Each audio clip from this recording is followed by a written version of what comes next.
समन्ता चक्रवालेषु अत्रा गच्छन्तु देवता सद्धम्मं मुनिराजस्य शृण्वन्तु सग्घमोक्कदं धम्मश्रवणकालो अयं बदन्ता धम्मश्रवणकालो अयं बदन्ता धम्मश्रवणकालो अयं बदन्ता नमो तस् भगवतो अरहतो सम्मा सम्बुद्धस्स नमो तस् भगवतो अरहतो सम्मा सम्बुद्धस्स नमो तस् भगवतो अरहतो सम्मा सम्बुद्धस्स කාරුණික ශ්‍රද්ධාකාමී පින්වතුනි ඔබ හැම කෙනෙක්ම ඊටාම ශ්‍රද්ධාවෙන් බුද්ධ පුතුන් මුහුණු පොත සමග එකතු වෙලා සිටින්නේ තථාගත බුදුරජාණන් වහන්සේ දේශනා කරපු උතුම් ශ්‍රී සද්ධර්මයට ටික වෙලාවක් අහුම්කම් දීමේ අරමුණ අභිලාෂය ඇතුව අද මේ උතුම් පුණ්‍ය කර්මය සිද්ධ කරලා දෙන්නට කියලා අපිට ආරාධනා කරන්නට යෙදුනේ විශේෂයෙන්ම අපේ නවසීලන්තේ ජීවත් වෙන අපේ කල්යාණ මිත්‍ර දායක පවුලක පින්වත් පිරිස මේ ආරාධනාව ඉල්ලීම සිද්ධ කළේ අපේ ජීවක කොබ්බෑකඩුව මැතිතුමත් අක්ෂි කොබ්බෑකඩුව මැතිණියත් තමයි මේ පින්කම සිද්ධ කරලා දෙන ලෙස අපට බොහොම ගෞරවයෙන් යුක්තව ඉල්ලා සිටියේ. එයත් අංගේ ඊටාම සමීපතම මිතුරියක්, කල්යාණ මිතුරියක් ලෙස දීර්ඝ කාලයක් ආශ්‍රය නිශ්‍රය කරන නවසීලන්තේ ඕක්ලන්ඩ් නගරේ ජීවත් වෙන මංජුලා වල්ගම්පොළ මැතිණිය, ඒ වගේම ශිරාන් පෙරේරා මැතිතුමා, ඒ වගේම සුවින් වල්ගම්පොළ පුතුණුවන් මේ අයගේ ඉල්ලීම එක තමයි මේ උතුම් පින්කමට අපිට දිනය වේලාව වෙන් කරගත්තේ. විශේෂයෙන්ම ලංකාවේ ඉඳලා මේ පින්කමට ඒ වල්ගම්පොළ පවුලේ ආදරණීය මාතාව මල්ලිකා සානිස් මාතාව, ඒ වගේම ඕස්ට්‍රේලියාවේ ඉඳලා නැගණියක්, මං හිතනවා මම හරියට නම උච්චාරණය කරයි කියලා, හාෂිනී හෝ හායිනි සානිස් ඒ නැගණියක්, ඒ අය තමයි මේ උතුම් පින්කම සඳහා දායකත්වය අරගෙන කටයුතු කරන්නේ. මොකද අපට මතකයි අප ඕක්ලන්ඩ් වලට වැඩම කරපු අවස්ථාවේ ඕක්ලන්ඩ් ඒ ප්‍රධාන මහා විහාරස්ථානයේ පැවතිච්ච ධර්මානුශාසනාවේදී බොහෝම අපකැප වෙලා මැදිහත් වෙලා මංජුලා මැතිණිය ඒ පින් කටයුතු වලට සම්බන්ධ වුණා. ඒ වගේම පසුවත් එතුමියත් ඒ ස්වාමි පුරුෂයාණනුත් අප මුණ ගැහිලා අප සමග කතා බස් කරලා බොහොම හිතවත් පිරිසක් බවට පත් වුණා. ඒ වගේම ආරණිකේතන භික්ෂු පුහුණු මධ්‍යස්ථානයේ සංවාදන කටයුතු වෙනුවෙන් එතුමිය බොහොම ශ්‍රද්ධාවෙන් තමන්ගේ මව් මාර්ගයෙන් ආධාර උපකාර මිල මුදල් ආදිය පරිත්‍යාග කරපු බවත් මේ වෙලාවේ සිහිපත් කරන්නට ඕන. පින්දීමට බලාපොරොත්තු වෙන්නේ විශේෂයෙන්ම මංජුලා මහත්මියගෙත් ඒ වගේම ඒ නැගණියගෙත් ආදරණීය පියාණන් වහන්සේ, මල්ලිකා සානිස් මාතාවගේ ආදරණීය ස්වාමි පුරුෂයා, ඒ වගේම සුවින් වල්ගම්පොළ මුණුබුරාගේ ආදරණීය සියා, මිය පරලෝ යන්නට යෙදුන ලින්ටන් සානිස් පියාණන් වහන්සේට පින් අනුමෝදන් කරන්නට තමයි මේ පින්කම සිද්ධ කරන්නේ. එතුමා ජීවතුන් අතර සිටියා නම් 84 වන උපන් දිනය යෙදෙනවා. ඒ වෙනුවෙන් තමයි මේ පින්කම සිද්ධ කරලා පින් අනුමෝදන් කරන්න ඕනි කියලා කල්පනා කළේ.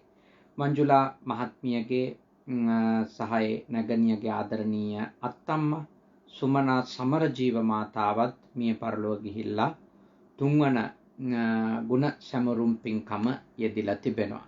ඉතින් ඒ වෙනුවෙන් ඒ ඇත්තෝ ආරණිකේතන භික්ෂු පුහුණු මධ්‍යස්ථානයේ අපේ ස්වාමීන් වහන්සේලාට දානමාන සකසා ගන්නට අවශ්‍ය කරන ආධාර බොහෝම ශ්‍රද්ධාවෙන් යුක්තව සිද්ධ කරලා ඒ පින් කුසලුත් අනුමෝදන් කරන්නට යෙදුනා. ඒ පින්වත් පියාණන් වහන්සේටත් මියගිය ඒ වගේම අනිකුත් මියගිය අත්තම්මටත්. ඉතින් ඒ සියලු කටයුතුත් එක්ක තමයි මේ ධර්මානුශාසනාව සිද්ධ කරලා දෙන්නට කියලා අපට ආරාධනා කරන්නට යෙදුනේ. ඉතින් අපි ඊටාම සතුටටපත් වෙනවා මේ පින්කම අපේ නව ශ්‍රීලන්තේ ජීවත් වෙන පිරිසට විතරක් නෙමෙයි බුද්ධ පුතුන් ශ්‍රාවක පිරිසට විශාල පිරිසක් මුහුණු පොත ඔස්සේ සජීවීව ධර්ම දේශනාව ශ්‍රවණය කරනවා. ඉක්බිතිවත් බොහෝ දෙනෙකුට මුහුණු පොත තුල Facebook පිටුව තුල මේ දේශනාව දින කීපයක්ම පවතින නිසා ඒ ශ්‍රවණය කරන්නට අවස්ථාව හම්බ වෙනවා. ඒ විතරකුත් නෙමෙයි ඉක්බිතිව බුද්ධ පුතුන් YouTube නාලිකාවට මේ ධර්මානුශාසනාව එකතු කරාට පස්සේ විශේෂයෙන්ම අපේ වැඩිහිටි ප්‍රජාවට මේ වගේ සජීවීව මුහුණු පොත පරිශීලනයක් කරන්නේ නැති පිරිසකට ධර්මයේ ශ්‍රවණය කරන්නට තමයි බුද්ධ පුතුන් YouTube නාලිකාව අප නිර්මාණය කරවලා තියෙන්නේ. එය පවත්වාගෙන යන්නේ. ඉතින් ඒනොත් මේ ධර්මානුශාසනාව තව විශාල පිරිසකට ශ්‍රවණය කරන්නට පුළුවන්. මම පුංචි මතක් කිරීමක් කරන්නට කියලා කල්පනා කළා. කීප අවස්ථාවකම මේ මතක් කිරීම අපි සිද්ධ කරනවත් එක්කනේ. එතකොට මේ පින්තුනි දැන් මගේ නමින් සහ මගේ ඡායාරූප යොදාගෙන විවිධ Facebook පිටු හෝ Facebook ගිණුම් පවත්වාගෙන යනවා. අපිට පේනවා අපි බොහෝ දෙනෙකුට වරින් වර ඉල්ලීම් කරනු ලැබුවා. ඒ ඇත්තන්ගේ Facebook පිටුවලටම ගිහිල්ලා අපේ නම සහ අපේ ඡායාරූපය යොදාගෙන Facebook පිටු පවත්වාගෙන යන්න එපා කියලා. ඒ පවත්වාගෙන යන්න එපා කියන්නේ නරක අදහසකින් නෙමෙයි. හෝ ද්වේෂයකට ක්‍රෝධයකටත් නෙමෙයි. ඔවුන් ඒවයි පළ කරන දේවල් සම්බන්ධව අපට කිසිම වගකීමක් ගන්න බැරි නිසා දේශපාලනික කාරණා හෝ සමාජ සભ્યත්වයේ ඉක්මවා යන කාරණා හෝ පසුව ඒවයි පළ කරන්නට ගත්තොත් ඊළඟට ඒ Facebook පිටුව ඇසුරු කරගෙන මැසෙන්ජර් වගේ දෙයක් පාවිච්චි කරලා මම චැට් කරන විදියට චැට් කරන්න පටන් ගත්තොත් ඒ වගේ විශාල කරදර එන්න පුළුවන් නිසා අපි ඉල්ලීම් කරනවා ඔයත් Facebook පිටු පවත්වාගෙන යන්න. බුද්ධ පුතුන් පිටුවේ පළ වෙන දේවල් කිසිම ප්‍රශ්නයක් නැහැ. ඒවයි ෂෙයා කරගන්න, පළ කරගන්න අවකාශය තියෙනවා. නමුත් මගේ ඡායාරූපය සහ මගේ නම යොදාගෙන එහෙම අලුත් පිටු හෝ YouTube නාලිකා නිර්මාණය කරලා ඒවා පවත්වාගෙන යන්න එපා. මොකද ඒවයි පසුකාලීනව කරන දේවල් වලට ඊළඟට වග කියන්න වෙන්නේ මට නිසා. ඒක මම ඉල්ලීමක් කරනවා බොහොම විවෘතව හැමෝටම සිහිපත් කරනවා. මගේ අනුදැනුම ඇතුව පවත්වාගෙන යන්නේ බුද්ධ පුතුන් කියන මුහුණු පුත පමණයි. එහි පළවන මොකක් හරි ධර්මයේ සම්බන්ධ ජීවිතයේ සම්බන්ධ සටහනක වගකීම අපට ගන්න පුළුවන්. එහි පළවන ධර්මානුශාසනාවක වගකීම අපිට ගන්න පුළුවන්. අපෙන් වැරදි දෙයක් පළ වුණොත් අපි කිසිම ආඩම්බරකමකින් තොරව වැරදි අදහසක් පළ වුණොත් අපි පසුව ඒක නිවැරදි කරනවා. ඒ වගේම අපි සමාව ගන්නවා. එවැනි වැරදි දෙයක් අපෙන් sannivedanaya වුණොත් ඒක ගැන අපිට කිසිම ප්‍රශ්නයක් නැහැ.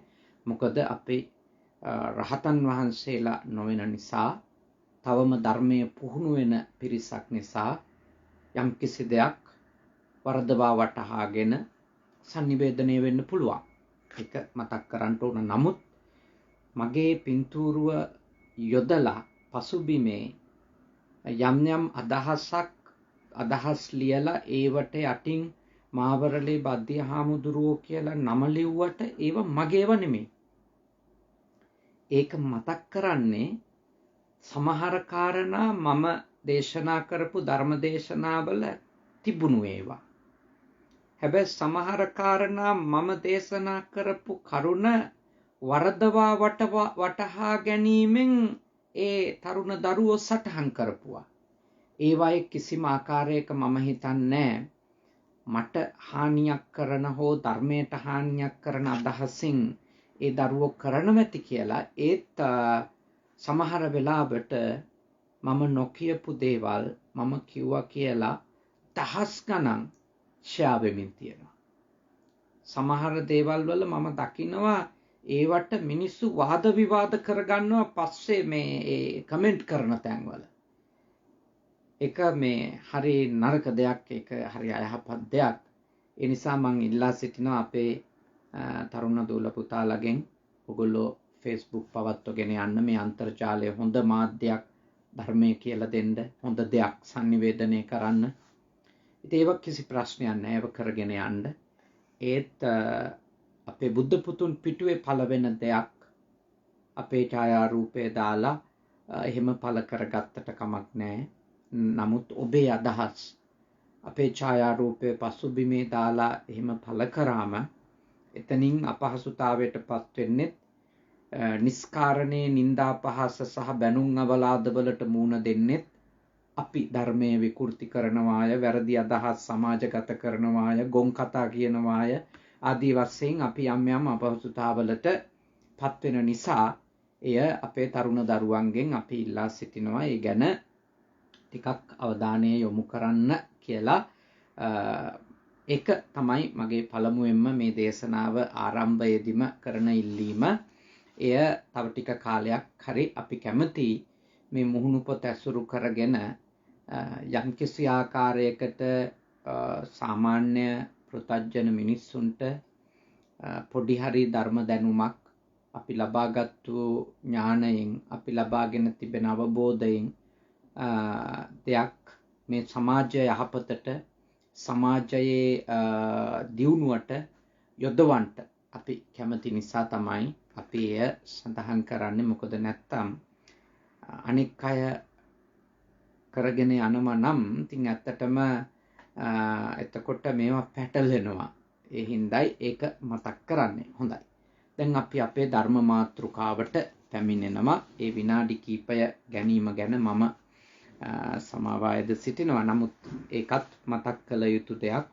ධර්මයේ යහපතට සහ අපි මේ කරගෙන යන වැඩ කටයුතු අඛණ්ඩව කරගෙන යාම සඳහා අද අපි සාකච්ඡා කරන්නේ තපෝච බ්‍රහ්මචර්යංච අරිය සත්‍යාන දස්සනං නිබ්බාන සච්චි කිරියාච ඒතම් මංගල මුත්තමන් කියපු උතුම් ධර්ම පාඨයෙහි, උතුම් මංගල ධර්මයෙහි නිබ්බාන සච්චි කිරියාච කියන උතුම් දහම් පදය තමයි අද අපි සාකච්ඡාවට ලක් කරන්නේ.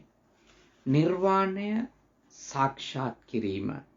නිර්වාණය සාක්ෂාත් කිරීම කියන එක තමයි අද අපේ ධර්ම මාතෘකාව. ඉතින් මම හිතන්නේ බෞද්ධයෙකු ලෙස බුදු සරණ ගියපු, ධර්මයේ සරණ ගියපු, සංඝ සරණ ගියපු හැම කෙනෙකුගේම ඒකායන ප්‍රාර්ථනාව වන්නේ උතුම් නිර්වාණය අවබෝධ කර ගැනීම. මොකද අපි භාග්‍යවතුන් වහන්සේ අනුගමනය කරනවා නම්, භාග්‍යවතුන් වහන්සේගේ උතුම් ශ්‍රී සද්ධර්මය අනුගමනය කරනවා නම්, ඒ උතුම් මහරහතන් වහන්සේලාව අනුගමනය කරනවා නම් අපි හැමෝම උන්වහන්සේලා සරණ යනවා කියලා ප්‍රතිඥා දෙන හැමෝම අවබෝධයෙන් යුක්තව නම් ඒ ප්‍රතිඥාව දෙන්නේ. එයින් අපි පළමුවෙන්ම කරන්න ඕන දේ තමයි උතුම් නිර්වාණ ධාතුව අවබෝධ කරගන්නට, උතුම් නිර්වාණ ධර්මය සාක්ෂාත් කරගන්නට, ඒ උතුම් සැනසීම ප්‍රත්‍යක්ෂ කරගන්න අප තුළ වීර්ය කරන එක. ඒක අපි හැමෝගෙම ඒකායන ප්‍රාර්ථනාව විය යුතුමයි. එයින් මේ පිට දේවල් නෙමෙයි අපේ පැතුම වෙන්න ඕන. ඒකනේ අපි කොයි පින්කම කළත් අනිත් දේවල් ප්‍රාර්ථනා කිරීම අපිට ආයුෂ වර්ණය සැපය බලය ඕව ලැබේවා කියලා අපි ප්‍රාර්ථනා කරන්නේ නැහැ. දම්පැන් දුන්නත් සිල් සමාදන් වුණත් වෙනත් පුණ්‍ය කටයුත්තක් කරත් අපි ප්‍රාර්ථනා ගාථා කියනකොට සඳහන් කරන්නේ කරුණු දෙකයි. එකක් තමයි ඉමිනා පුඤ්ඤ කම්මේන මාමේ බාල සමාගමෝ සතං සමාගමෝ හෝතු යාව නිබ්බාන පත්තිය. නිවන් දකින්නකම් මට බාලයින්ගේ අසත්පුරුෂයින්ගේ අනුවණයින්ගේ ඇසුරක් නොවේවා, සත්පුරුෂයින්ගේ ප්‍රඥාවන්තයින්ගේ ඇසුරම ලැබේවා. එක ප්‍රාර්ථනයක්. මොකද නිවන් දකින්න නිවන අවබෝධ කරගන්නට අපිට අත්‍යවශ්‍යයි සත්පුරුෂ ඇසුර, කල්යාණ මිත්‍ර සේවනය. ඒ උතුම් නිවන් මඟ පැහැදිලි කරගන්න. එතකොට එක ප්‍රාර්ථනයක් ඒක අපි. ඊළඟට අපි ප්‍රාර්ථනා කරන්නේ කුමක්ද? ඉදම් මේ පුඤ්ඤං ආසවක්ඛයා වහං හෝතු සබ්බ දුක්ඛා පමුංචතු. මේ කරන ලද පුණ්‍ය කර්මයද ආශ්‍රවයන් ශ්‍රේය වීම පිණිස නැත්තං කෙලස් දුරු කර ගැනීම පිණිස, දුක් දුරු කිරීම පිණිස උපකාර වේවා. එතකොට පේනවා අපේ මූලික අරමුණ උතුම් නිර්වාණ ධර්මය අවබෝධ කර ගැනීමමයි. කිනම් පින්කමක් කිනම් කුසල කර්මයක් කළත් එහි මුඛ්‍ය පරමාර්ථය බවට පත්විය යුත්තේද උතුම් නිර්වාණ ධර්මය සාක්ෂාත් කිරීමමයි. ඒක අපේ පින්වත් පිරිස අවබෝධ කරගන්නට ඕනේ. ඊළඟට ඔය නිබ්බාන සච්චි කිරියාච කියපු උතුම් නිර්වාණය සාක්ෂාත් කිරීම කියන උතුම් මංගල ධර්මය විග්‍රහ කරගන්න ඕන දුක්ඛ නිරෝධ ආර්ය සත්‍ය අසුරු කරගෙන. දුක්ඛ නිරෝධ ආර්ය සත්‍ය. තවත් විදිහකට කිව්වොත් දුකින් නිදහස් වීම, දුක් නිමා කිරීම, දුක් නැති කිරීම නම් වූ උතුම් ආර්ය සත්‍ය තමයි මෙහිදී අපි මේ මංගල ධර්මයේ ලෙස සාකච්ඡාවට ලක් කළ යුතු වන්නේ. අපි ආර්ය සත්‍ය දැකීම කියලා අරිය සත්‍යාන දස්සනම් උතුම් ආර්ය සත්‍ය දැකීම කියන ධර්ම මාතෘකාව ඊයේ ගැඹුරින් නමුත් සරලව සාකච්ඡා කළා. කුමක්ද ආර්ය සත්‍ය දකින්නවා කියන්නේ? එහිදී අපි කටයුතු කළ යුත්තේ කොහොමද කියන එක ගැන අපි සාකච්ඡා කළා.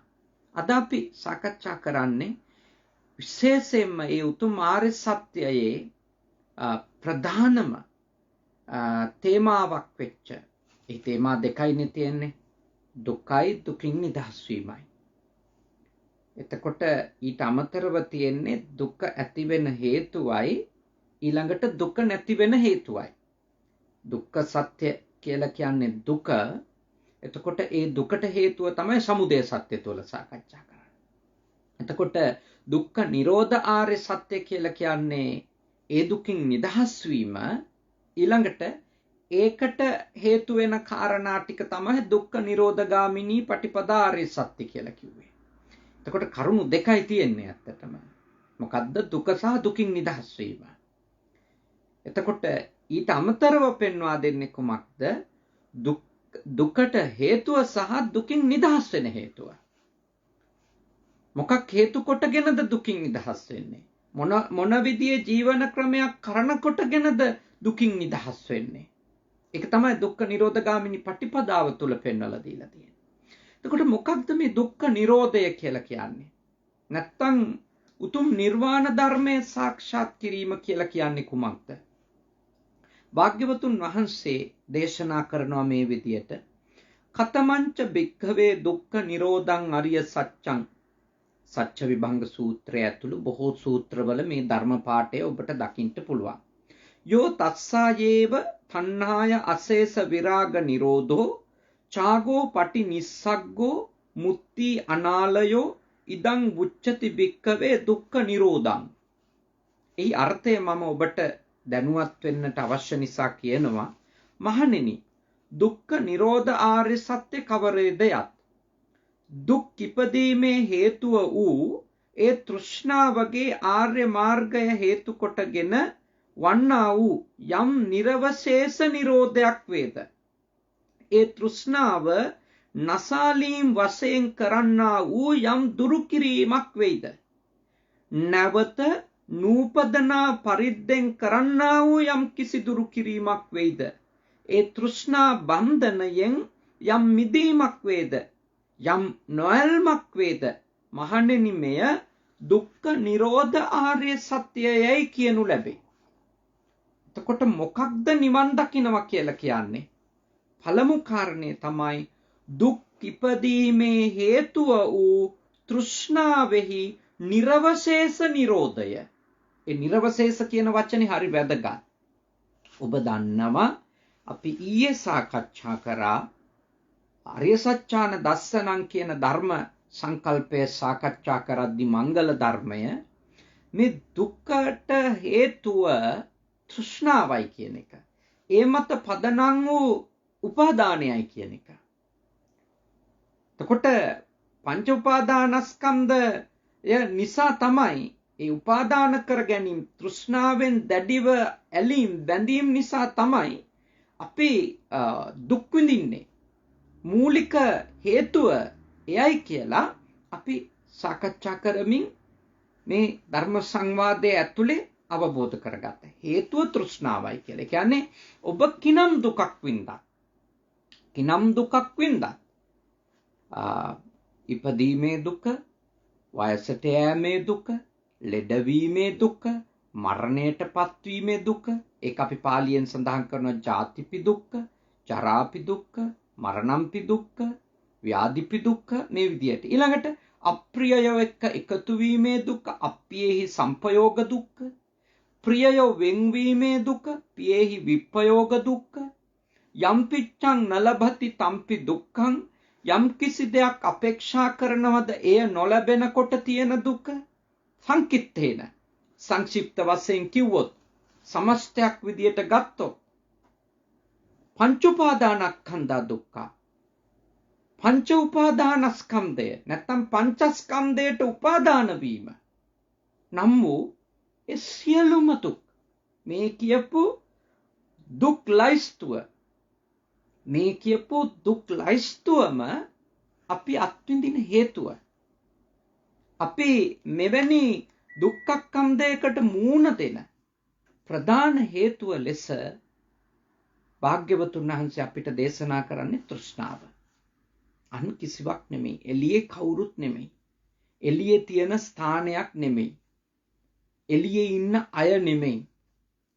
එහෙම අඳුනගත්තු ගමන් අපි මිත්‍යා දෘෂ්ටිකයෝ වෙනවා. මේ ප්‍රශ්නේ එළියට දුක පිළිබඳව ප්‍රශ්නය එළියට දාපු ගමන් හේතුව අඳුනගන්නෙත් එළියෙන්. දුක පිළිබඳව ප්‍රශ්නය අපේ ඇතුලෙන් දකින්න පටන් ගත්තොත් ඊට හේතුත් අපේ මේ සිතකය තුලමයි තියෙන්නේ කියන එක. අපගේ සිතකය තුලින්ම ඊට හේතුත් අපිට දැක ගන්න පුළුවන් වෙනවා. ඒකයි ඔබ මේ හරියට සිහි කල්පනාවෙන් අහලා හරියට අවබෝධ කරගන්න ඕන. මම දකිනවා ඉස්සර නම් පත්තරවල තිබුණේ මේවා. අද විවිධ දුක් ඔබ සමියා හැර යාම නිසා දුක් විඳිනවද? පෙම්වතිය හැර ගොස් ඔබ දුක් විඳිනවද? පෙම්වතා හැර ගොස් ඔබ දුක් විඳිනවද? ඒ සියලු දෙනාටම එක එක දෙවියන්ගේ දේවතාවියන්ගේ වරම් වලින් ඒ සියලුම දුක් නිමා කරනවාය කියලා පොරොන්දු දීලා සහතික වෙලා මේ හත් පොලේ දිවුරලා ඒ දුකින් නිදහස් කරන බවට සපත කරන අය ගොඩාක් අය මම දකිනවා. දැන් ඒ අය එහෙම කරන්නේ ඒ අයත් ඇත්තටම විශ්වාස කරනවා දුක් විඳින්නේ මේ මතු පිට කාරණේ නිසා කියලා. කෙනෙක් හැර යාම නිසා, කෙනෙක් අකීකරු වීම නිසා, කෙනෙක් කියන දේ ආන්නේ නැති නිසා, කියන විදියට ඉන්නේ නැති නිසා, එන්නේ නැති නිසා, යන්නේ නැති නිසා ওই විදියට කියනවා. ඒගොල්ලෝ ඒ කරන කට්ටියත් විශ්වාස කරනවා. ඊළඟට ඒ අයව හොයාගෙන ගිහිල්ලා ඒවයින් යම්කිසි ආකාරයකට උපකාර පතන පිරිසත් විශ්වාස කරනවා මගේ දුක නිර්මාණය කරලා තියෙන්නේ මේ එළියේ මේ පුද්ගලයා එයා සම්බන්ධව තිබෙන මට තියෙන අසහනෙන් මම නිදහස් වෙන්න නම් එයා වෙනස් කරන්න ඕන මට ඕන විදියට. ඉතින් එළියේ ඊට අදාළ ප්‍රතිකර්ම විවිධ ක්‍රියාකාරකම් යෝජනා කරනවා සහ ක්‍රියාත්මක වෙනවා අපිට දැක ගන්නට පුළුවන්. ඒක ඔවුන්ගේ විශ්වාසයක්. හැබැයි ඒක බෞද්ධ විශ්වාසයක් නෙමෙයි. බෞද්ධ ධර්මයට ඒවා කිසිසේත්ම එකඟයි කියලා අපිට කියන්න පුළුවන් කමක් නැහැ. ඒක ඒගොල්ලොන්ගේ පැරණි සම්ප්‍රදායික මොකක් හෝ දැනුමක් හරි විශ්වාසයක් හරි භක්තියක් හරි මත පදනම් වෙලා යන කාරණාවක්. හැබැයි එයින් කාගේ හරි දුක ඉවර වෙනවා කියලා කිව්වොත් නේද? කාගේ හරි දුක් එයින් නිමා වෙනවා කියලා කිව්වොත් අන්න ඒක නම් අපිට කියන්න පුළුවන් ධර්මයට අනුව නම් කවදාවත් එතන සැබෑ නිවනක් සැබෑ විමුක්තියක් සැබෑ නිදහසක් ලැබෙන්න විදියක් නැහැ. මොකද හේතුව එතන අර බාහිරය වෙනස් කරනව මිසක එළිය දේවල් වෙනස් කරනව මිසක අභ්‍යන්තරයේ තිබෙන තෘෂ්ණාව අර භාග්‍යවතුන් වහන්සේ වදාළ විදියට නිර්වශේෂ වශයෙන් කියන්නේ පොඩ්ඩක්වත් ඉතුරු වෙන්නේ නැති වෙන්න. පොඩ්ඩක්වත් ඉතුරු නොවන විදියට නිමා කිරීමක් එතන සිද්ධ වෙන්නේ නැහැ. එහෙම නිමා කිරීමක් එතන සිද්ධ වෙන්නේ නැහැ. එතකොට ඔබ හරියටම අවබෝධ කරගන්න ඕන. ඒ කියන්නේ පොඩ්ඩක් හරි තෘෂ්ණාව ඉතුරුයි නම් දුක ඉතුරුයි එතන. ඒකයි භාග්‍යවතුන් වහන්සේ දේශනා කරන්නේ අශේෂ විරාග නිරෝධෝ. පොඩ්ඩක්වත් ඉතුරු නොවෙන්න සම්පූර්ණයෙන්ම මතු නූපදාන පරිද්දෙන්ම ඒ ක්ලේශ ධර්මය ඉවර වෙන්න ඕන. ආයේ කොතනකවත් චූටි මුල් කෑල්ලක්වත් තියෙන්න බෑ. එතන තමයි නිවන තියෙන්නේ. චූටි කොනකින් හරි අබමල් රේණුවකින් හරි බැඳීමක් තියෙනවා නම් ඇලීමක් තියෙනවා නම් ගැට ගැහුණු බවක් තියෙනවා නම් එතන ඒ පුද්ගලයා විමුක්තිය සලසාගෙන නැහැ. නිවන අවබෝධ කරලා නැහැ. මොකද හේතුව එයාගේ ගාව තෘෂ්ණා මූලයක් තියෙනවා. මොකද තෘෂ්ණාව කියන ධර්මය මුලින්ම උපුටලා දාන්න ඕන නැත්තම් ගලවලා දාන්න ඕන කියන එක තමයි භාග්‍යවතුන් වහන්සේ අපට දේශනා කරන්නේ. ඒක මතු නොයිපදෙන ලෙසම තෘෂ්ණාව නැති කරලා දාන එක. මේ ස්කන්ධ පරම්පරාව පවතින්නේ අපි ආයෙත් මනුස්සාත්මයකට හරි මේ ස්කන්ධ පරපුර අරන් යන්නේ රූප වේදනා සංඥා සංකාර විඥාන කියන දිව්‍ය ආත්මයකට හරි බ්‍රහ්මාත්මයකට හරි කොතනකට හරි මේ ස්කන්ධ පරපුර අපි අරගෙන යන්නේ තෘෂ්ණාව කියන මූලය නිසා.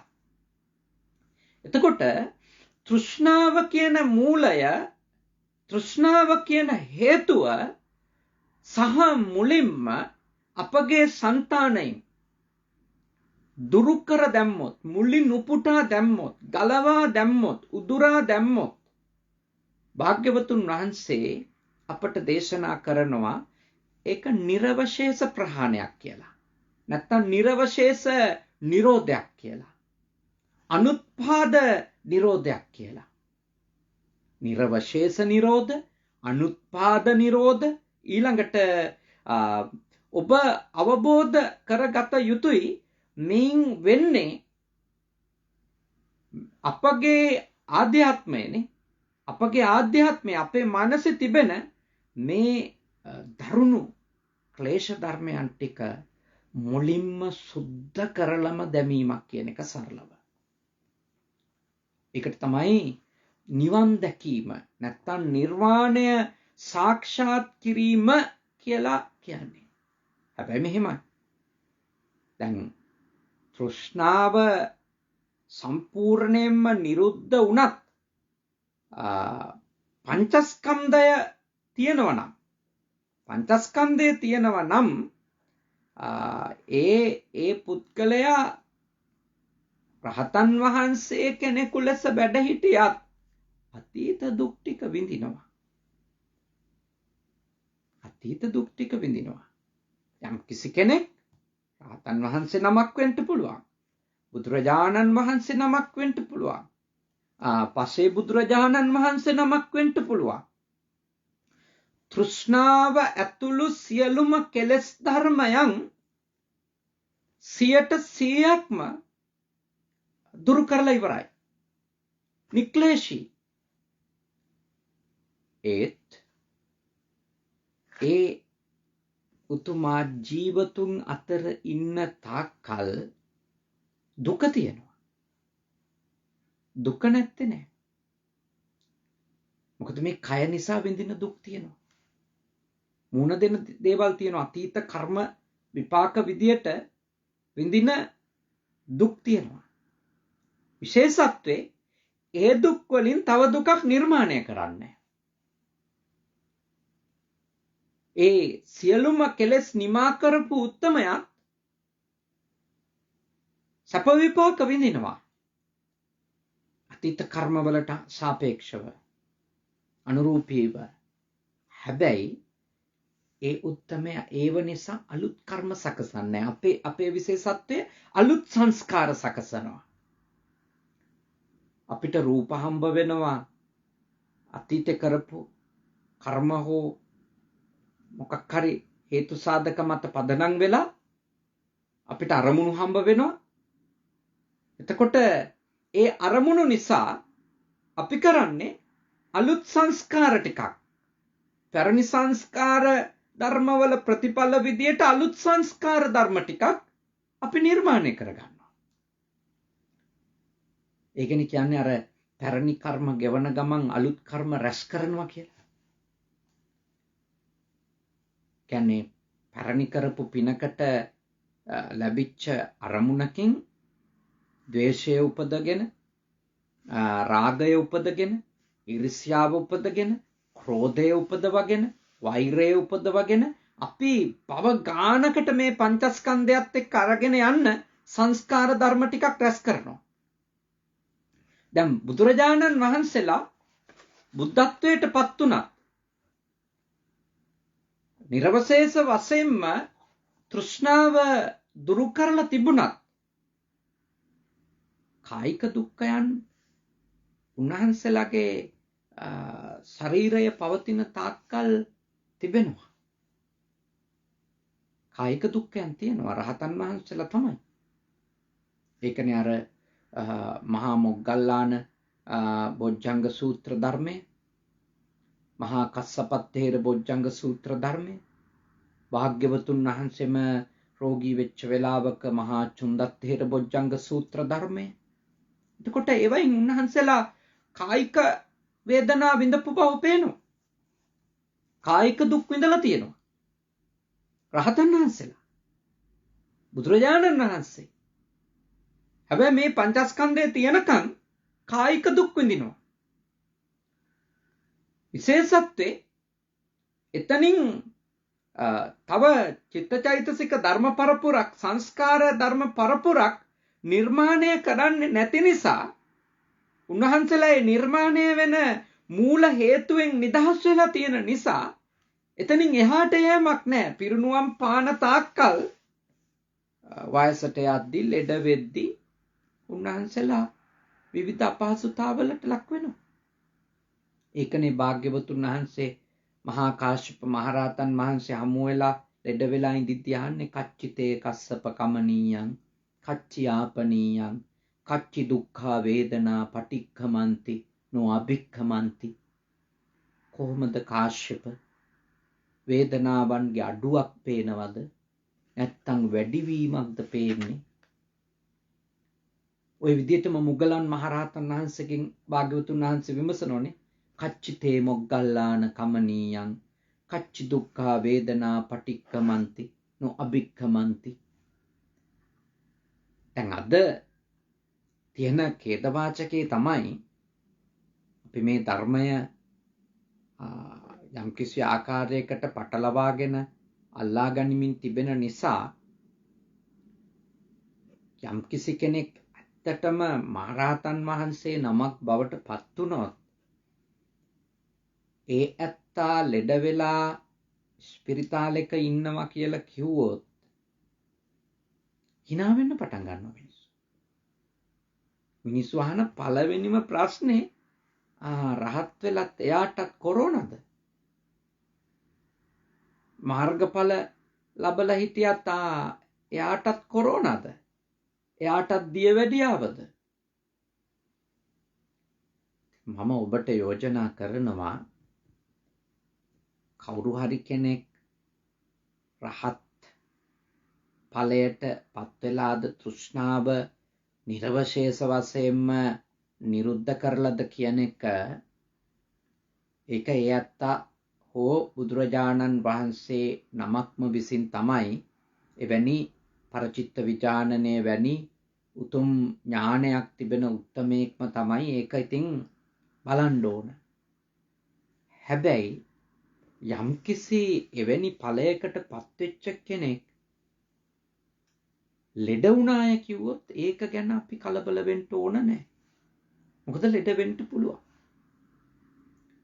කායිකව එහෙම රෝගී තත්වයන්ට එවැනි උතුම් සියලු කෙලෙස් නිමා කරපු තෘෂ්ණාව 100%ක්ම නැති කරපු උත්තමයොත් කායිකව ලෙඩ වෙනවා.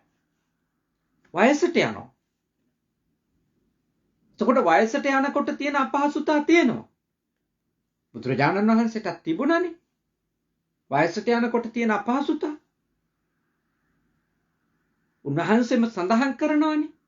මම හරියට දැන් දිරා ගියපු කරත්තයක් වගේ.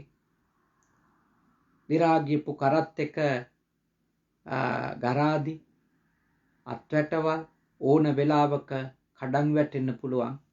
මාත් ඒ වගේ මට හරි මහන්සි දැන්. මට ටිකක් විවේක ගන්න ඕනේ. ආනන්ද හැමදුරන්ට කියන්නේ ඔබ ඔය දෙපට සිවුර ගහමුල එලන්න මං එතන ටිකක් සැතපෙන්නම්. ඔබ ගිහිල්ලා මට වතුර ටිකක් හොයාගෙන එන්න. භාග්‍යවතුන් වහන්සේ තමන්ගේ උපස්ථායක ශිෂ්‍ය පුත්‍රයාණන් වහන්සේට එහෙම සඳහන් කරපු අවස්ථා අපට පෙළ දහමේ දකින්න ලැබෙනවා. එතනින් ඔබ අවබෝධ කරගන්නට ඕන දේ මොකක්ද? කෙලස් නිමා වුණා කියලා ඒ උත්තමයා තවම ජීවතුන් අතර සිටිනවා නම් එයටට දුක් තියෙනවා. අපහසුතා තියෙනවා නේ. ප්‍රශ්න තියෙනවා. වේදනා තියෙනවා. එයත් ලබන උතුම්ම ජයග්‍රහණය තමයි විමුක්තිය තමයි ඒ වේදනාවල් මේ පංචස්කන්ධෙත් එක්ක තව භවයකට අරන් යන්නේ. ඒ උත්තමයින්ගේ තියෙන භාග්‍ය ලැබපු භාග්‍යයක වයසට යෑමේ දුක ආයේ අරන් යන්නේ. ලෙඩවීමේ දුක ආයේ ඒ මරණයෙන් පස්සේ නැත්තම් පරිනිර්වාණයෙන් පස්සේ අරන් යන්නේ. අපි ඇත්තටම අපි බය වෙන්න ඕනි මොකටද? මේ භවය ඉවර වුණාට මේ ප්‍රශ්න ඉවර වෙන්නේ නැති එක ගැන.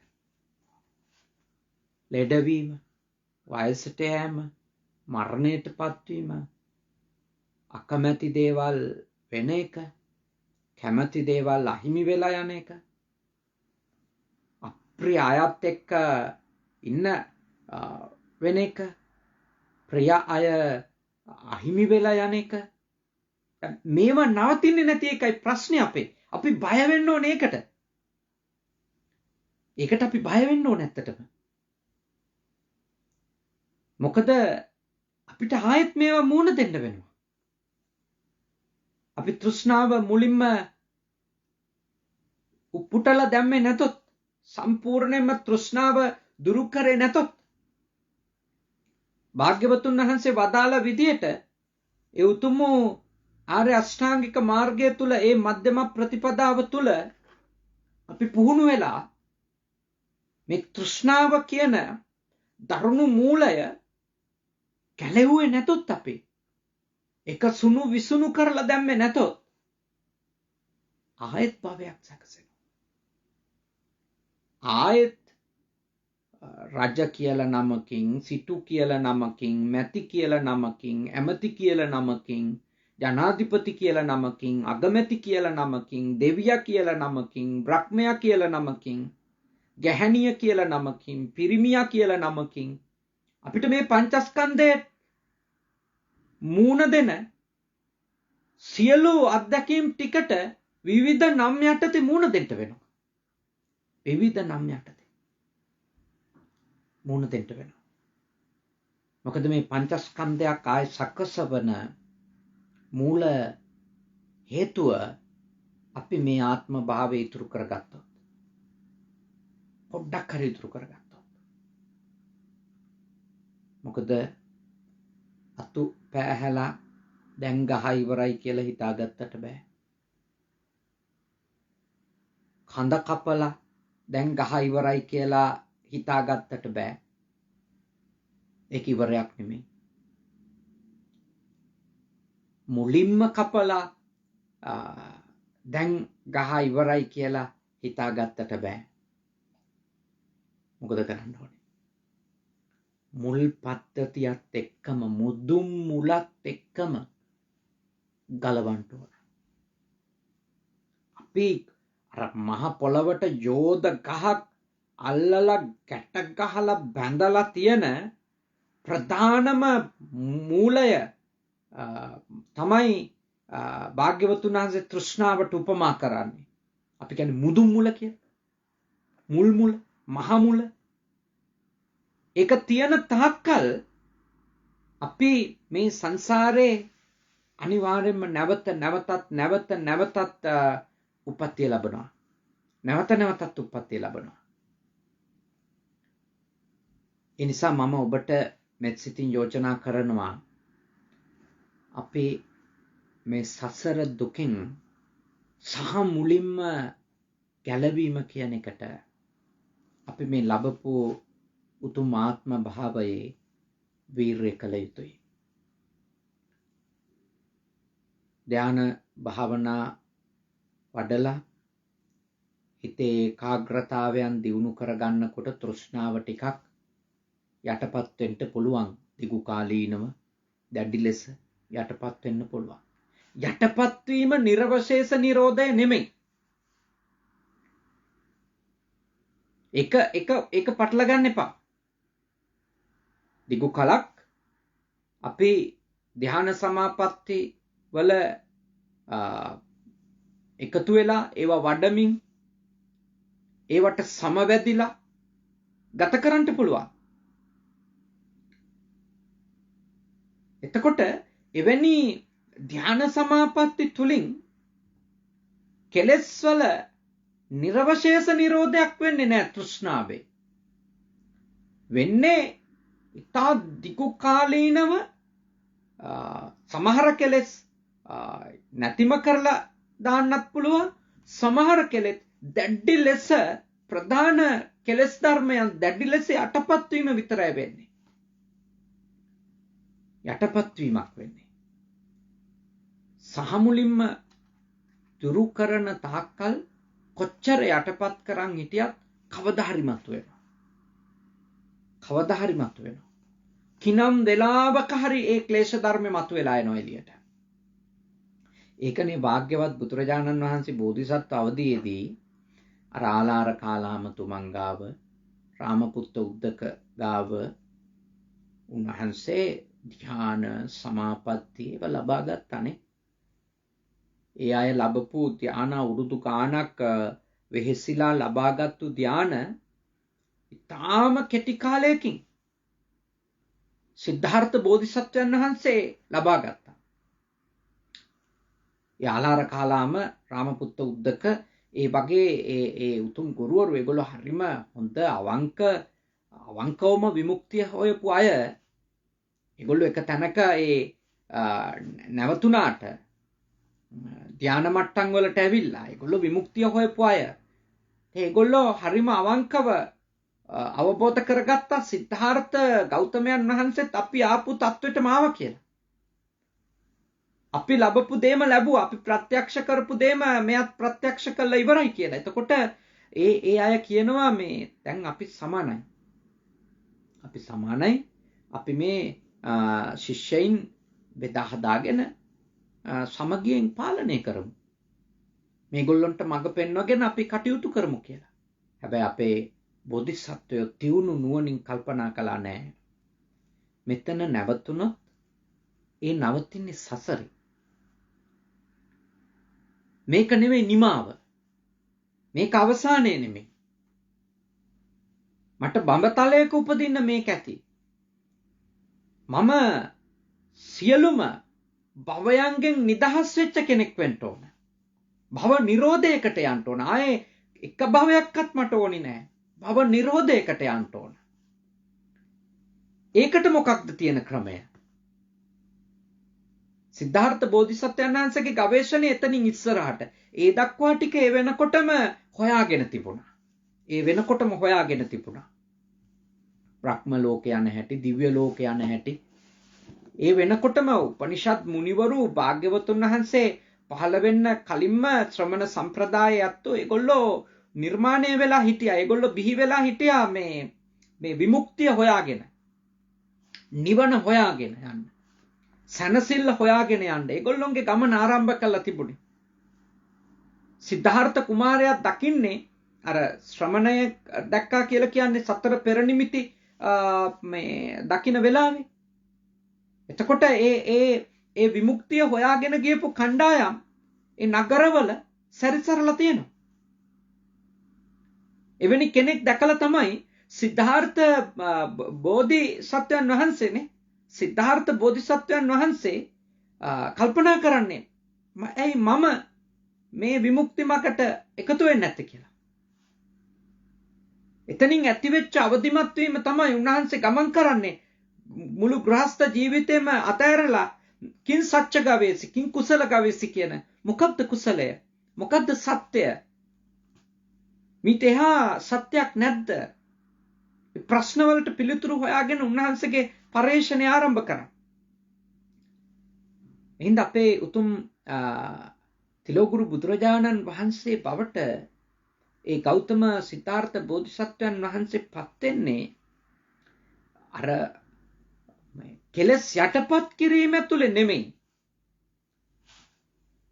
කිසිම ක්ලේශ ධර්මයක්, තෘෂ්ණාව, ද්වේෂය, මෝහය, අවිද්‍යාව ඇතුළු කිසිම ක්ලේශ ධර්මයක් අල්ප මාත්‍රයක්වත් ඉතුරු නොවන විදියට, අල්ප මාත්‍රයකින්වත් ඉතුරු නොවන විදියට නිරුද්ධ කරපු නිසා, ක්ෂය කරපු නිසා එතනින් තමයි ඒ තථාගතයන් වහන්සේ බවට, ලෞතුරු බුදුරජාණන් වහන්සේ බවට උන්වහන්සේ පත් වෙන්නේ.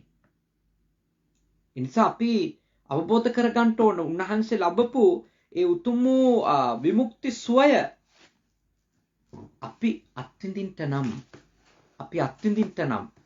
අපි මේ විඳින දුක් වලින් අපි නිදහස් වෙන්න ඕන කියලා අවංකවම අපිට ඕනකමක් තියෙනවා නම් මේ ලැබිච්ච ආත්ම භාවයේ තුල අල්ප මාත්‍රයක්වත් ඉතුරු නොවන විදියට තෘෂ්ණාව, අවිද්‍යාව දුරු කර ගන්නට අපේ උතුම් මාර්ගය, උතුම් ප්‍රතිපදාව අපි දියුණු කළ යුතු වෙනවා. උතුම් ඥාන දර්ශනය අපි දියුණු කරගත යුතු වෙනවා. ඒ උතුම් නුවණ දියුණු කර ගැනීම සඳහා උතුම් ආර්ය අෂ්ටාංගික මාර්ගය නම් වූ ඒ උතුම් ප්‍රතිපදාව තුල අපි පුහුණු විය යුතුයි. භාග්‍යවතුන් වහන්සේම දේශනා කළා මේ මධ්‍යම ප්‍රතිපදාව, මේ ආර්ය අෂ්ටාංගික මාර්ගය, මේ පටිච්ච සමුප්පාද ධර්මය මේ ලෝක ධාතුව තුල තිබෙන තාක්කල්, එය පුහුණු කරන තාක්කල් මේ ලෝකය රහතන් වහන්සේලාගෙන් හිස් වෙන්නේ නැහැ කියලා. රහතන් වහන්සේලාගෙන් හිස් වෙන්නේ නැහැ කියලා.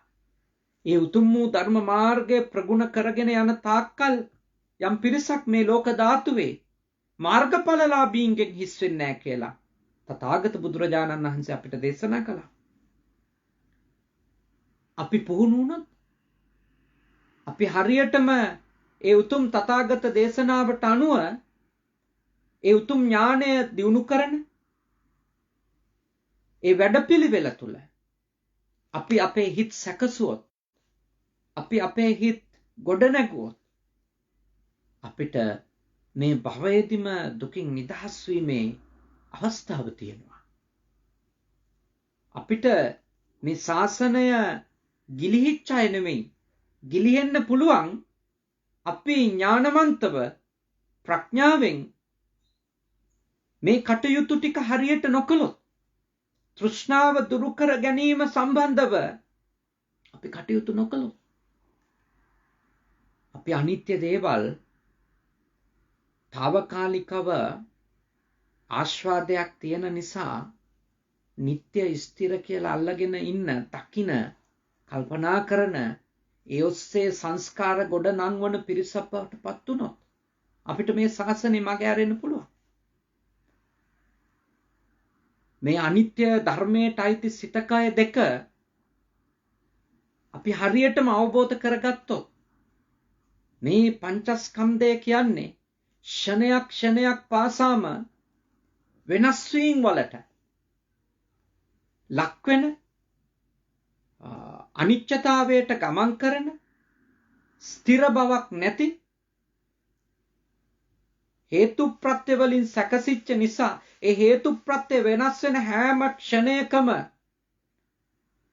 ක්ෂණයක් ගත වෙනකොට 100 කෝටි වාර ගාණක් වෙනස් වීගෙන යන ධර්මයන් ටිකක් කියලා අපි මේ අත්විඳින දේවල් පිළිබඳව අපි ගැඹුරින් අවබෝධ කරගත්තේ නැතොත්, නිත්‍ය බවක් අපේ මනසින් පැනෙවුවොත් අපිට මේ ශාසනයේ විමුක්තිය අහිමි වෙන්න පුළුවන්.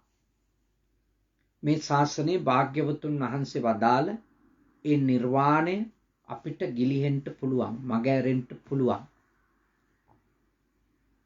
අපි ධර්මයේ ශ්‍රවණය කරමින්, කල්යාණ මිත්‍රයින්ගේ ධර්ම සාකච්ඡා කරමින්, ඒ අහන ධර්මයන් ඊටාම ගැඹුරින් අපේ මේ ස්කන්ධ පිළිබඳව, ධාතු පිළිබඳව, ආයතන පිළිබඳව, ඒ පවතිනා වූ යථා ස්වභාවය නුවණින් නැවත නැවතත් මෙනෙහි කරමින් තමන් තුළින් ඒ ස්කන්ධ ධාතු ආයතනයන්හි පවතින වෙනස් වෙන සුළු බව, తాවකාලික බව, නැසෙන සුළු බව, වහ නැති වෙන සුළු බව අපි නුවණින් දකින පිරිසක් බවට පත් වුණොත් මේ ශාසනය අපිට ගිලිහුණු ශාසනයක් වෙන්නේ, මගහැරුණු ශාසනයක් වෙන්නේ. ඔබට, මට, අපි කාටත් මේ උතුම් මනුෂ්‍යාත්මයක් ලැබලා තියෙන වෙලාවේ, මේ උතුම් ගෞතම බුද්ධ ශාසනය තියෙන කාලේ අපි හැම දිනාටම කෙලෙස් දුරු කරගෙන, තෘෂ්ණාව දුරු කරගෙන ඒ සැනසීම ලබන ඒ උතුම් මාර්ගය, ඒ වැඩපිළිවෙල අපි සතුව තියෙනවා. අපේ ධර්මයේ ඒ මාර්ගය පැහැදිලිව සඳහන් කරලා තිබෙනවා. ඉතින් අපිට තිබෙන්නේ මොකක්ද? භාග්‍යවතුන් වහන්සේ වදාළ ඒ මාර්ගය තුළ අපි පුහුණු වෙන එක. උන්වහන්සේ වදාළ විදියට අපි මේ පංච උපාදානස්කන්ධය සිහිනුවණින් දකින්න එක, ඒ ගැඹුරින් නුවණින් දකිනකොට අපිට ඒ පිළිබඳව යථාර්ථය අවබෝධ වෙනවා. ඇත්ත නෙමෙයි, යථාර්ථය. එනම් එහි තිබෙන දුක් සහගත බව, සැබෑවටම පවතින දුක්ඛ తত্ত্বය, මේ සංස්කාරයන්හි පවතින සැබෑ දුක අපට වැටහෙන්න පටන් ගන්නවා.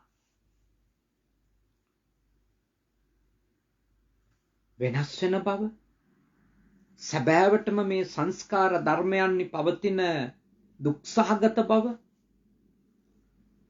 අපිට ගැඹුරින් අවබෝධ වෙනකොට අපේ මනසෙම නේද? අපේ මනසේ ඇත්ත වශයෙන්ම අර දැනට තිබෙන, තවමත් තිබෙන, තවම 100% ඉවර වෙලා නැති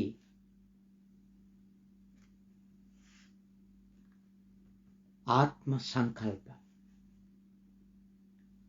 මම මගේ කියන සංකල්ප, සිතුවිලි, අදහස්, දෘෂ්ටි මේවා දුරු වෙලා යන්ට ටිකෙන් ටික ආරම්භ වෙනවා. ඒ ගැඹුරින් අවබෝධ කරනකොට සංස්කාරයන්හි පවතින දුක, සංස්කාරයන්හි පවතින දුක. එතනින් පස්සේ තමයි සබ්බේ ධම්මා අනාත්තාති, සියලුම ධර්ම අනාත්මයි කියලා. කිසිම ධර්මයක මම වශයෙන්, මගේ වශයෙන්, මගේ ආත්මය ලෙස ගන්නට, දැඩිව ඇලෙන්ට, දැඩිව බැඳෙන්ට, උපාදාන කරන්ට කිසිවක් නොමැති බව ගැඹුරින් ඔබට මට අවබෝධ වෙන්නේ. ඒ අවබෝධයේදී තමයි අපේ පියවරෙන් පියවර ඒ නිවීම ආරම්භෙන්නේ. නිර්වාණය සාක්ෂාත් කිරීම පියවර කිහිපයකින් සිද්ධ වෙන බව භාග්‍යවතුන් වහන්සේගේ ධර්මයේ තුල පැහැදිලිව පෙන්වා දෙනවා. සෝතාපන්න ඵලයට පත්වීම එහි එක් ප්‍රධාන පියවරක්. සෝතාපන්න ඵලයට පත්වීම. එතකොට සෝතාපන්න ඵලයට පත්වෙච්ච කෙනෙකුගේ භව ගමන, මේ පංචස්කන්ධය අරගෙන යන්න හේතු වෙන කෙලස් ටික ඉතුරු වෙන්නේ භව 7කට විතරයි කියලා ධර්මයේ සඳහන් කරනවා. උන්වහන්සේ විවිධ උපමා වලින් ඒ අවධාරණය කළා. මේ පංචස්කන්ධය අරන් යන ඒ මූලයන් වල ශක්තිය ඉතුරු වෙන්නේ සෝතාපන්න වෙච්ච කෙනෙක්ගේ තව භව 7කට ගෙනියන ප්‍රමාණයට විතරයි කියලා. අර අඹ ඇට ටිකක් අතේ තබාගෙන තථාගතයන් වහන්සේ වදාළ උපමාව ඔබට මතක ඇති. උන්වහන්සේ භික්ෂුන් වහන්සේලාගෙන් ඇහුවා, මහණෙනි නුඹලා මොකද හිතන්නේ? මේ මිටේ තියෙන අඹ ඇටද වැඩි? නැත්තම් මේ දඹදිව තියෙන අඹ ඇටද? භික්ෂුන් වහන්සේලා සඳහන් කළා, ස්වාමීනි මිටේ තියෙන අඹ ඇට කොච්චර පොඩ්ඩද? ඒත් මේ දඹදිව මොන තරම් අඹ ඇට තියෙනවද? භාග්‍යවතුන් වහන්සේ වදාලා, පින්වත් මහණෙනි, එනන් නුඹලා අවබෝධ කරගන්න ඕන. සෝතාපන්න උනේ නැති කෙනෙකුට නැවත උපදින්න වෙන වාර ගාන මේ දඹදිව තියෙන අඹ ඇට වලට වඩා වැඩි. ඒත් සෝතාපන්න ඵලයට පත්වෙච්ච කෙනෙක් නැවත උපදින්නේ මෙන්න මෙච්චරයි කියලා. උන්වහන්සේ මිටේ තිබුණු අඹ ඇට ටික පෙන්නවා. අඹ ඇට 7ක් එහි දැක ගන්නට ලැබුණු බව ඒ ධර්මයේ සඳහන් වෙනවා.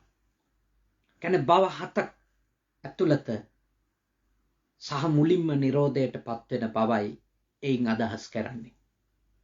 එතකොට භව 7කට විතරයි සෝතාපන්න ඵලයට පත් වුණා. සක්‍රුදාගාමි ඵලයට පත් වුණා. තව ටිකක් ඒ භව ප්‍රමාණය අඩු වෙනවා. තව ටිකක් අඩු වෙනවා. අනාගාමි ඵලයට පත් වුණා. මේ භවයෙන් නික්ම ගිහිල්ලා කාම භවයක ආයි උපදින්නේ. කාම භවයක උපදින්නේ. සක්‍රුදාගාමි වෙච්ච කෙනත් කාම භවයක උපදින්න පුළුවන් කියලා ධර්මයේ සඳහන් වෙනවා. ඒත් අනාගාමි ඵලයට පත්වෙච්ච කෙනෙක් රූපාරූප වැනි භවයක තමයි, බඹතලයක තමයි උප්පත්තිය ලබන්න පුළුවන් කියලා අපේ ධර්ම විවරණ ග්‍රන්ථයන්හි සඳහන් වෙන්නේ. එතකොට කාම භවයකදී අත්විඳින්න වෙන කිසිම දුකක් අනාගාමී ඵලයටපත් වෙලා බඹතලයක ඉපදිච්ච කෙනෙකුට අත්විඳින්න වෙන්නේ නැහැ. හැබැයි එහි යම් කිසි දුකක් තියෙනවද? ඒව අත්විඳිනවා. මොකද ඒ බ්‍රහ්ම කායත් එක්කම එය හැරදාන්නේ රහතන් වහන්සේ කෙනෙක් ලෙස වැඩ ඉන්නේ රහතන් වහන්සේ කෙනෙක් ලෙස තමයි අපේ ධර්ම විවරණයන්හි සඳහන් වෙන්නේ. අනාගාමී ඵලයටපත් වෙලා බඹතලයක ඉපදිච්ච කෙනෙක් වැඩ සිටින්නේ රහතන් වහන්සේ කෙනෙක් ලෙස. පරිනිර්වාණයටපත් වීමත් එහිම සිද්ධ වෙනවා කියන එක. ඊට පස්සේ සම්පූර්ණයෙන්ම කෙලස් නිමා දමපු ආයත් කිසිම භවයක උප්පත්තිය ලැබීමක් සිද්ධ වෙන්නේ නැති තත්වෙට කෙනෙකු පත් වෙනවා නම් ඒ රහතන් වහන්සේ නමක් බවට පත් වුණා. රහත් වුණාමත් පරිනිර්වාණයක් සිද්ධ වෙනවා. සෝපදිශේෂ උපදි සහිත පරිනිර්වාණය. මොකද අතීත කර්ම විපාක රහත් වුණාට පස්සෙත් විපාක දෙමින් මූණ දෙමින් ඉන්නවා. හැබැයි කෙලස් නැහැ. නික්ලේශී. යම්කිසි දවසක උන්වහන්සේ මේ පංචස්කන්ධයත් අත්හැරපු දවසට පංචස්කන්ධයත් පැවතීම නිරුද්ධ වෙච්ච දවසට නිරුපාදිශේෂ වශයෙන් පරිනිර්වාණයට පත් වුණා කියලා අපේ ධර්මයට අනුව සඳහන් කරන පරිනිර්වාණ දෙකක් සිද්ධ වෙනවා. එතකොට කෙලස් පරිනිර්වාණය ඒ වගේම මේ ශරීරය පරිනිර්වාණයට පත්වීම.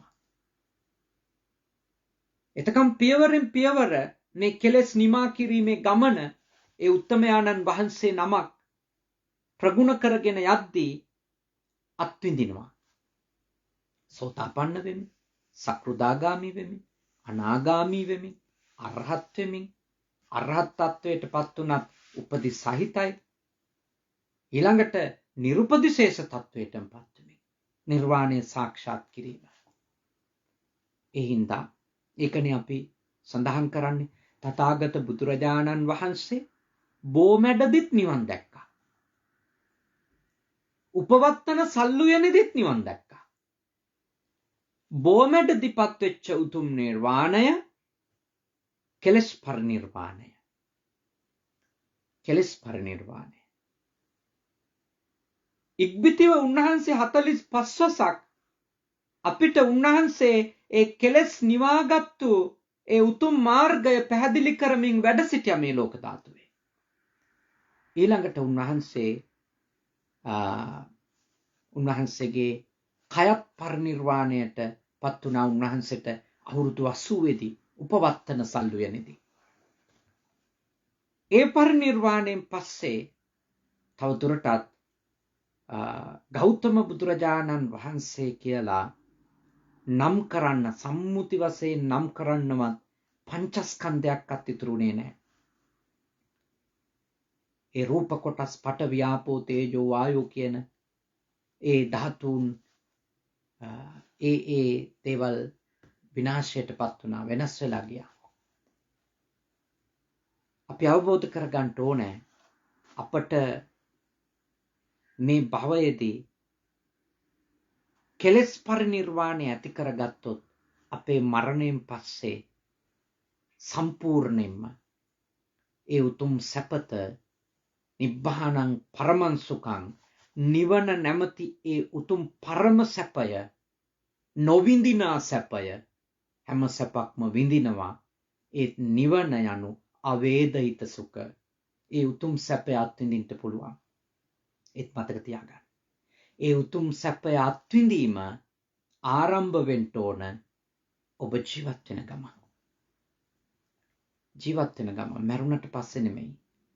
මරුණට පස්සේ ඔබ පිරිනුවම් පෑවොත් එතනින් එහාට ඔබ නැවත උප්පත්තියක් නැහැ. නැවත නවාතැන් ගන්නෙ නැහැ. නැවත පංචස්කන්ධයක් සැකසෙන්නේ නැහැ.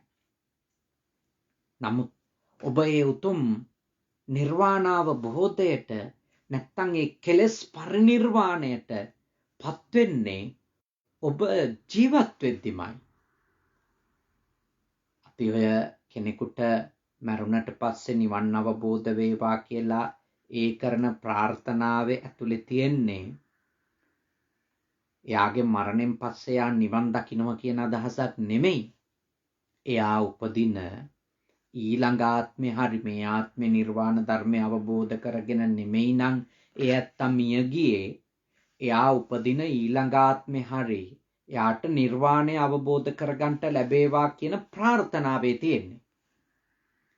එහෙම නැතුව මරුණට පස්සේ නිවන් සැප ලැබේවා කිව්වට එයා නිවන් දකින්නවා කියන එක නෙමෙයි. මරණයෙන් පස්සේ නිවන නැමැති සැපය, සැනසෙල්ල, විමුක්තිය ජීවත් වෙන කෙනෙක් උදා කරගන්න දෙයක්. ඒක උදා කරලා දෙන්න බෑ කාටවත්. බුදුරජාණන් වහන්සේ සිද්ධ කරන්නේ අපිට ඒ සඳහා මඟ පෙන්වීම පමණයි. මඟ පෙන්වීම පමණයි. අක්ඛාතාරෝ තථාගතා. ඒ නිසා පින්වතුනි, තාම හොඳින් ඔබ අවබෝධ කරගන්න ඕනේ ඒ උතුම් වූ නිර්වාණය සාක්ෂාත් කිරීම තමයි අපි හැම දෙනාගේම ඒ කාය නරමුණ. දැන් කෙනෙක් මගෙන් අහුවොත් ඔබ වහන්සේ නිවන ගැන මේ පැහැදිලි කරනවා. ඔබ වහන්සේ නිවන් අවබෝධ වෙලාද? නැහැ. තවම නිර්වශේෂ වශයෙන් තෘෂ්ණාව දුරු කරලා නැහැ. ඒත් කල්යාණ පෘතජ්ජනයෝ භාග්‍යවතුන් වහන්සේම දේශනා කරනවා කල්යාණ පෘතජ්ජනයෝ අනුමාන වශයෙන් නිර්වාණය පිළිබඳව ඒ අත්විඳපු උත්තමයාණන් වහන්සේලා වදාළ දේශනා ඇසුරු කරගෙන උන්වහන්සේලා වින්ද සැනසීම ඇසුරු කරගෙන උන්වහන්සේලා ඒ විමුක්තිය අත්විඳපු මාර්ගය මේයයි වදාළ ඒ ධර්මය ඇසුරු කරගෙන කල්යාණ පෘතජ්ජනයෝ එහි තිබෙන අගය පැහැදිලි කරනවා කියලා. අප කරන්නේ එවැනි දෙයක්. අප කරන්නේ ඒ උතුම් භාග්‍යවතුන් වහන්සේ සැපයයි ප්‍රණීතයයි උතුම්යයි වදාළ ඒ නිවන සාක්ෂාත් කරන්ට ඔබ උනන්දු කරවීම. මාත් උපරිම උනන්දු වෙන ගමන්. මාත් වීර්ය කරන ගමන්. නිර්වශේෂ වශයෙන්ම නැවත නොයිපදින විදියටම තෘෂ්ණාව දුරු කර ගැනීමේ වෑයමෙහි මාත් නියැලෙන ගමන් තමයි ඒ උතුම් මහරහතන් වහන්සේලා වදාළ මාර්ගය, ඒ උතුම් භාග්‍යවතුන් වහන්සේලා වදාළ මාර්ගය ඔබට කල්යාණ පෘතජ්ජනයෙක් ලෙස හෝ අනුමාන වශයෙන් හෝ දැනුම් මාත්‍රයක් විදියට හරි පුහුණු වෙන අතරතුරේ ඔබ සමග හුවමාරු කරගන්නේ ඒකයි. එය ඔබට අවඩක් වෙන එකක් නෑ. හැබැයි මට වඩා හොඳට ඒ උතුම් නිවන අවබෝධ කරපු උත්තමයෙක් ඔබට නිවනේ රසය පැහැදිලි කරાવી. ඒ විමුක්තිය පැහැදිලි කරાવી. ඒ සැනසෙල්ල පැහැදිලි කරાવી. එහි තිබෙන උදාරත්වය පැහැදිලි කරાવી. එහි තිබෙන මහත් බව පැහැදිලි කරાવી. ඒ විමුක්තිය ප්‍රත්‍යක්ෂ වශයෙන්ම ලැබපු උත්තමයෙක්.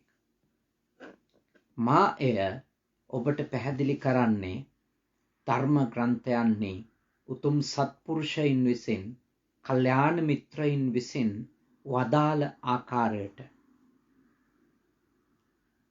මට සරලව ප්‍රත්‍යක්ෂ වෙච්ච දෙයක් තියෙනවා. යම් කිසි දෙයකට තෘෂ්ණාව නැති කරගත්තම ප්‍රත්‍යක්ෂ වශයෙන්ම කියන්න පුළුවන් ඒක නිසා කිසිම විඳවිල්ලක් නැතුව ඉන්න පුළුවන් වෙලා තියෙනවා. එතනින් මම ප්‍රත්‍යක්ෂ කරගෙන තියෙනවා මගේ సంతානයෙහි තෘෂ්ණාව කියන මූලය 100%ක්ම ගලවා දාපු දවසට දුරු කරපු දාපු දවසට මට කිසිම දුකක් නැහැ කියන එක. මං විඳිනව නම් අල්පමාත්‍ර හරි දුකක් ඒක හේතුව තෘෂ්ණාවමයි කියලා මම අවබෝධ කරගෙන පුහුණු වෙමින් ඉන්නවා. මම ඔබට යෝජනා කරනවා පුහුණුව ආරම්භන්න. කාතුලින්ද ඔබ තුලින් කොතනද ඔබ ඉන්න තැනම තථාගතයන් වහන්සේ අපිට මාර්ගය කියලා තියෙනවා. ඒ පැහැදිලි කරලා තියෙනවා. උන්වහන්සේ අපිට කිසිම තැනක් සංගවල පිරිනුවම් පාලා නැහැ. ඉතින් ඒ උතුම් මාර්ගය, ඒ උතුම් ප්‍රතිපදාව ප්‍රගුණ කරගන්නට කියලා මෙත් සිතින් ඔබට සිහිපත් කරනවා. ඉතින් නිබ්බාන සත්‍ය කිරියාච කියන ඒ උතුම් වූ ධර්ම මාතෘකාව, ඒ උතුම් වූ මංගල ධර්මය අපේ ඒකායන අරමුණ පිළිබඳව සංවාද කරන්නට, සාකච්ඡා කරන්නට ඔබත් එක්ක ධර්මානුකූලව මේ අවකාශයේ සැලසුනේ අද පින්වන්ත දායකත්වය ගන්නට යෙදුණු ඒ පින්වත් දායක පිරිස නිසාවෙන් නව ශ්‍රීලන්තයේ ඕක්ලන්ඩ් වල ජීවත් වෙන ඒ අපේ පින්වත් මංජුලා නෝනා මහත්මිය, ඒ වගේම එම සහෝදරිය එතුමිය ඕස්ට්‍රේලියාවේ ජීවත් වෙන්නේ.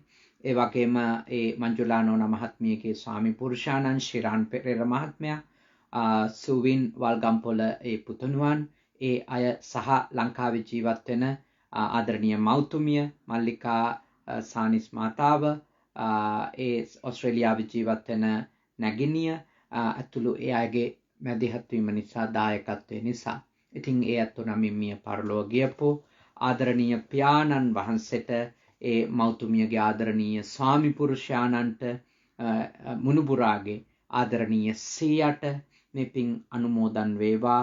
ලින්ටන් සානිස් ආදරණීය පියාණන් වහන්සේත්, ඒ වගේම අවුරුදු 3කට කලින් මිය ගිය ආදරණීය අත්තම්මා සුමනා සමරජීව මාතාවටත්, ඒ වගේම අනිකුත් මිය පරලොව ගියපු ඒ අතන්ගේ සියලුම ඥාතිහිත මිත්‍රාදීන්ටත්, වනහපු ඔබේ ඥාතිහිත මිත්‍රාදීන්ටත්, සියලුම දෙනාගේ නමින් මිය ගිය සියලුම නෑදෑයින්ටත් මේ පින් කුසල් අත් වේවා. සසර දුකින් නිදහස් වේවා. අපගේ සියලු ඥාතිහිත මිත්‍රාදීන් නිර්වාණ ධර්මයම අවබෝධ කරගනිත්වා. සාදු සාදු සාදු. ඒ වගේම සියලුම දෙවියන් මේ පින් අත් කරගනිත්වා. දෙවියන්ගේ ආශිර්වාදය, ආරක්ෂාව, බැල්ම ශක්තිය ඔබ හැම දිනාටම ලැබේවා. නිදුක් බව, නිරෝගී බව, සුවපත් බව, චිරජීවනය ඔබ හැමට ලැබේවා. සියලුම දෙවියෝ රටත් ලෝකයත් ආරක්ෂා කරත්වා. විශේෂයෙන්ම අපේ පූජනීය හුරුනිකවැවි සුදම්ම සාමින්වහන්සේ, පූජ්‍ය සුගත සෙනසුනේ අපේ ස්වාමීන් වහන්සේ ඇතුළු සියලුම සාමින් වහන්සේලාටත් ඔබටත් දෙවියන්ගේ ආශිර්වාදයෙන් යහපත උදා වේවා. උතුම් දෙවිවරුද මේ පින්බෙලෙන් නිවන් දකිත්වා. අවසාන වශයෙන් මේ උතුම් පින්කමේ දායකත්වය ගත්ත අපේ මංජුලා නෝනා මහත්මිය ඇතුළු පින්වන්ත දායක පිරිසටත්, සම්බන්ධීකරණය කරපු අපේ ජීවක කොබ්බකඩුව මැතිතුමා, අක්ෂි කොබ්බකඩුව මැතිණිය ඇතුළු ඒ සියලුම දෙනාටත්, ඔබ අප හැම දෙනාටත්, මියගිය ආදරණීය පියාණන් අත්තම්මා ඇතුළු කොට සියලු ඥාතීන්ටත්, දෙවියන්ටත් උතුම් නිර්වාණ ධර්මයම අවබෝධ වේවා. සාදු සාදු සාදු. ආකාශට්ටා ච බුම්මට්ටා දේවානාගා මහිද්దికා පුඤ්ඤන්තං අනුමෝදිත්වා චිරන් රක්칸තු ශාසනං. ආකාශට්ටා ච බුම්මට්ටා දේවානාගා මහිද්దికා පුඤ්ඤන්තං අනුමෝදිත්වා චිරන් රක්칸තු දේශනං. ආකාශට්ටා ච බුම්මට්ටා දේවානාගා මහිද්దికා පුඤ්ඤන්තං අනුමෝදිත්වා චිරන් රක්칸තු මම් පරන්ති. හැම දිනටම තෙරුවන් සරණයි.